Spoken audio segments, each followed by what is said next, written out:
So Kubrat Pulev versus Dereck Chisora is all set and signed for May 7th in Hamburg, Germany. This fight always looked likely to take place. It's a fight that Dereck Chisora wanted, and it's a fight he's ended up getting. It's going to be for the vacant European heavyweight title, and it will also serve as an eliminator for the IBF heavyweight title. Not a final eliminator, but some type of eliminator. And obviously you've got Joseph Parker apparently facing off with Carlos Takam, although I've heard some rumors going around that Takam wasn't actually going to take the fight, or he pulled out of the fight or whatever, but nothing has been made official. So as far as I know, the final eliminator for the IBF mandatory spot is going to be between Joseph Parker and Takam. And behind that, you're going to have Pulev and Chisora facing off in an eliminator for the IBF title, as well as it being a fight for the vacant European heavyweight title. So let me know what you guys think about this fight. Who do you see winning the fight? There's a lot of naysayers about Kubrat Pulev out there, and I think people are unduly harsh on Kubrat Pulev. Yes, he did get destroyed by Vladimir Klitschko, but in my opinion, it was more a reflection of his hasty temperament and poor tactics, rather than a reflection of him not being a very good fighter. The fact he got destroyed by Klitschko the way that he did doesn't take away from what he has done in his career prior to fighting Klitschko. He did take the unbeaten records of Alexander Ustinov, and he took the unbeaten record of Ustinov, and he also beat Alexander Dimitrenko. I don't believe that was Dimitrenko's. He didn't take Dimitrenko's unbeaten record. I think Dimitrenko was beaten by, who beat him first? I think it was Eddie Chambers. But nonetheless, he certainly beat Ustinov. And he also beat Tony Thompson, as well as Dimitrenko. And very early on in his career, he was fighting pretty decent level opposition. So I think people are being harsh on Kubrat Pulev. I do think he's a decent heavyweight, although in his comeback fight, which I saw after the Vladimir Klitschko loss, he fought a guy called George Arias, who's not to be confused with the Dominican American prospect from New York, who's also a heavyweight. I haven't seen that guy. I don't know what's happened to that George Arias, but this is the other George Arias, who's Brazilian.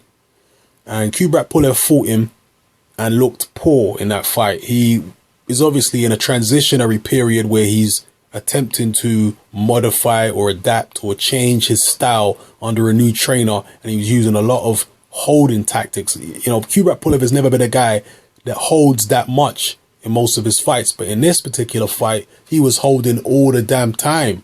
He was trying to replicate, it seems his trainer was trying to get him to replicate exactly what Vladimir Klitschko does, which in my opinion is a terrible thing. So if we see that those same type of tactics employed against Dereck Chisora, this is likely to be a very, very ugly fight. And with it being in Germany and Pulev having based most of his career in Germany, you would imagine that the referees and the officials would more likely be on Pulev's side than Chisora's side, although both of them are Sauerland fighters, and this will be a Sauerland promotion. Dereck Chisora has never been the same, in my opinion, since the Vitaly Klitschko fight, and he did well against Klitschko, but after that, maybe it was the payday he got, maybe it was the run-in with David Haye, which kind of messed his head up. I don't know what it was, but even in the David Haye fight, he didn't really seem like the same Dereck Chisora. He had the intensity, but he wasn't letting his hands go. Maybe it was the pressure of the event because of the fact that it was a British fight, and Dereck Chisora is a guy who seems to prefer going and fighting in the other guy's backyard. When it's a domestic showdown and there's the pressure of being in front of his home fans, Chisora don't seem to perform as well, strangely enough. He seems to perform well when he's overseas. He did well against Vitaly even though he lost. He fought pretty much to the best of his ability. He did well against Hellenius overseas. So I guess that was part of the thinking as to why Dereck Chisora decided to take this fight against Kubrat Pulev rather than taking the Anthony Joshua fight, which was offered to him, which he did turn down. I don't know why some people are disputing this. Dereck Chisora has come out publicly, and the Sauerlands have come out publicly and said, yes, Dereck Chisora turned down the Anthony Joshua fight. It's not a fight that Dereck wanted. I don't know why people are trying to dispute that. But as I was saying, I think Chisora's best days are behind him. Kubrat Pulev, are his best days in front of him? Possibly. Although I'm not really a fan of the work that his new trainer has done with him so far. We'll have to see. He's only suffered one defeat. How will he be mentally from that? You know, I think the Kubrat Pulev prior to the Klitschko fight against Dereck Chisora, the Dereck Chisora of today, I only see Kubrat Pulev winning. But given the fact that Pulev is in a transitionary period, is there a chance that Chisora might be able to get something done? I don't know.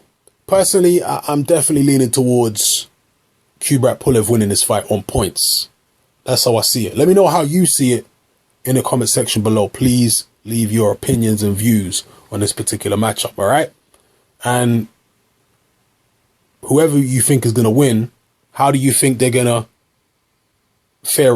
How do you think they're going to fare against, let's say, well, Joshua, there's a Joshua Martin winner, and then the winner of that fight is going to have to face the winner of Parker against Takam, and then the winner of, I'm assuming now, the winner of Pulev against Chisora might have to fight another eliminator and then get a shot at the winner of all those fights. So actually, there's no point talking about it. It's far too far down the road. But yeah, let me know what you think about this one anyway, people. It's your boy Hatman. I'm out.